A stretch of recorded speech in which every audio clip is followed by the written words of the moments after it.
기도하시겠습니다. 하나님 아버지, 감사합니다. 지난 밤도 지켜주시고 오늘도 이 하루를 말씀과 함께 시작하게 하심에 감사드립니다. 오늘도 허락하신 말씀을 읽고 나눌 때에 이 자리에 함께하여 주셔서 말씀이 이해되고 깨달아지게 하여 주시옵소서. 오늘도 말씀 붙잡고 승리하는 하루 되게 하여 주시옵소서. 예수님의 이름으로 기도합니다. 아멘.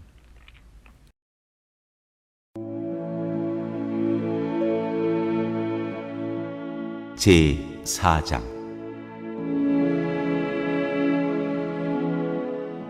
세상과 바탐.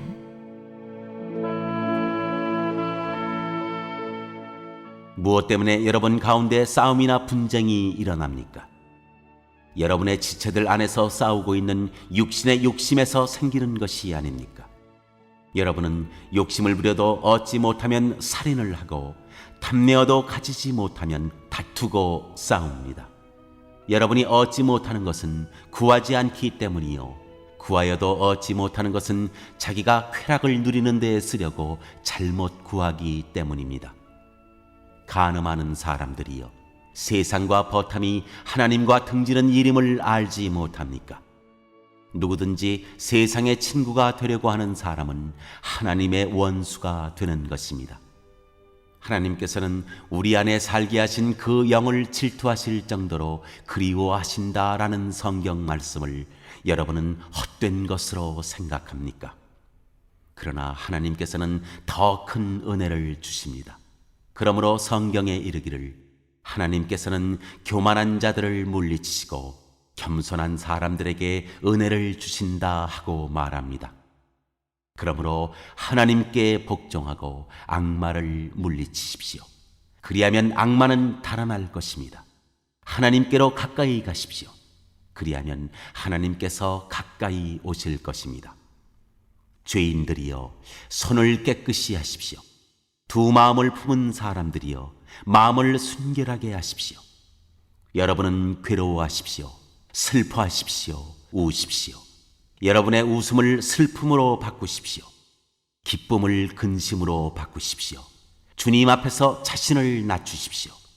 그리하면 주님께서 여러분을 높여주실 것입니다.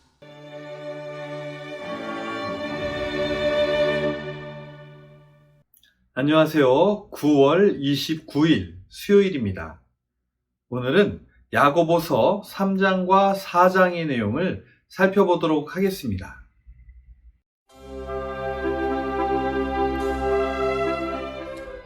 우리는 어제 사람을 차별하여 대우하지 말라는 야고보의 권고를 들었습니다. 오늘 우리가 살펴볼 3장과 4장은 선생이 되려는 자들에게 하는 충고입니다. 먼저 3장에서는 선생이 되는 것이 얼마나 큰 책임이 따르고 있는 것인지에 대해서 말하면서 말에 실수가 없어야 하며 선생은 자신의 지혜에 의존하지 말고 하늘로부터 오는 지혜를 구하라고 권합니다. 이어서 4장에서는 싸움과 분쟁이 과연 어디에서부터 시작되는 것인지와 함께 어떻게 하면 싸움과 분쟁을 막을 수 있을지에 대해 알려주고 있습니다. 사람들은 왜 싸움이나 분쟁을 하게 되는 것일까요? 4장 1절에 야고보는 이렇게 말하고 있습니다. 무엇 때문에 여러분 가운데 싸움이나 분쟁이 일어납니까? 여러분의 지체들 안에서 싸우고 있는 육신의 욕심에서 생기는 것이 아닙니까? 야고보는 싸움의 근원이 바로 여러분의 지체들 안에서 싸우고 있는 육신의 욕심에서 생기는 것이라고 말합니다. 그러면서 2절에 이렇게 말합니다. 여러분은 욕심을 부려도 얻지 못하면 살인을 하고 탐내어도 가지지 못하면 다투고 싸웁니다. 그렇습니다. 얻지 못하니까 살인을 하고 가지지 못하기 때문에 다투고 싸운다고 합니다. 즉 이들의 욕심이 채워지지 않았다는 것인데요. 그런데 이들은 왜 얻지 못하고 가지지 못했을까요? 2절 하반절과 3절을 보시겠습니다. 여러분이 얻지 못하는 것은 구하지 않기 때문이요. 구하여도 얻지 못하는 것은 자기가 쾌락을 누리는 데 쓰려고 잘못 구하기 때문입니다. 그렇습니다. 이들이 얻을 수 없었던 이유, 그것은 바로 구하지 않았기 때문이고, 혹 구하여도 그것을 자신의 쾌락을 위해서 구했기 때문에 얻지 못하였던 것입니다. 이어서 4절을 보시겠습니다.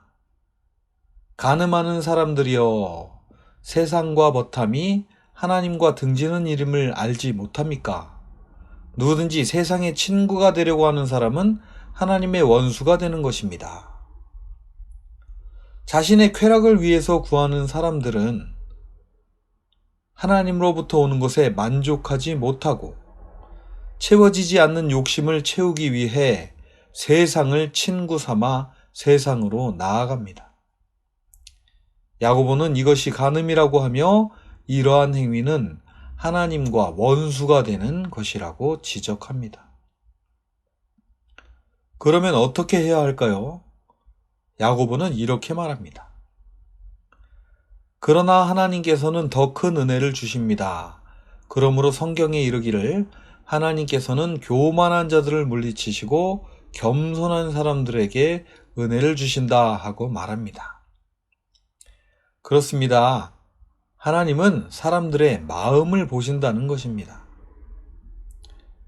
야고보는 하나님으로부터 은혜를 얻기 위해서는 교만하지 말고 겸손해야 한다고 말하는 것입니다. 이어서 야고보는 하나님으로부터 은혜를 받기 위한 3가지 방법을 권하고 있는데요.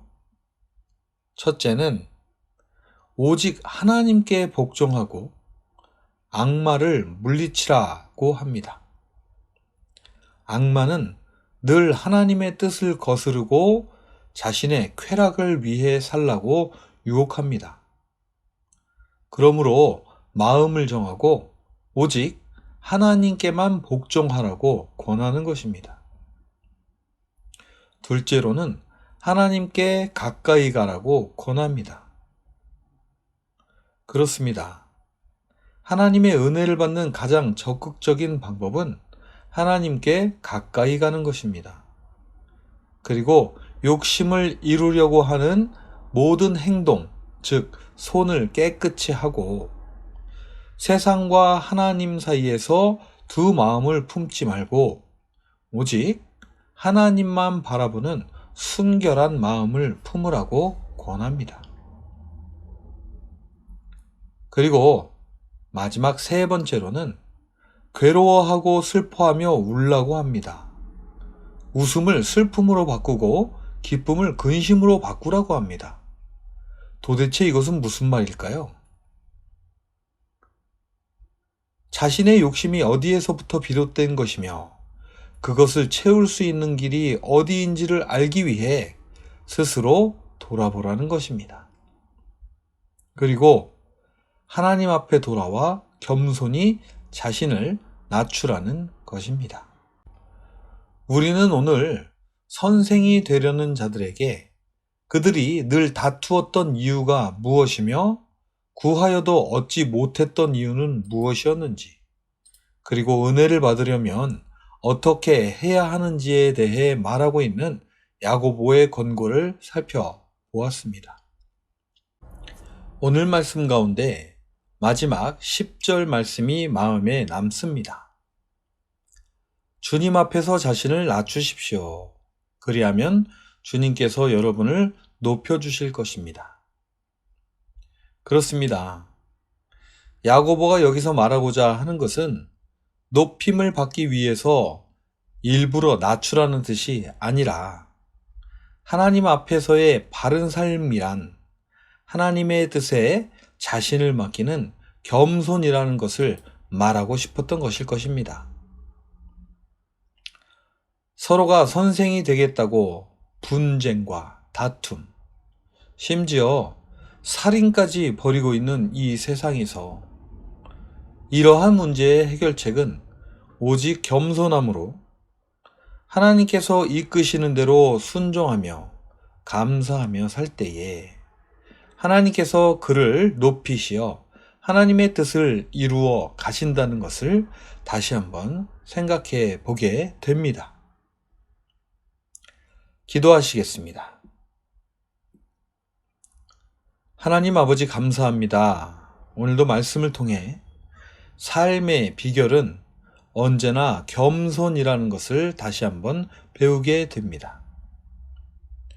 이를 위해 야고보의 권면을 따라 늘 하나님께만 복종하고 순결한 마음으로 하나님을 가까이 하는 우리 모두가 되게 하여 주시옵소서.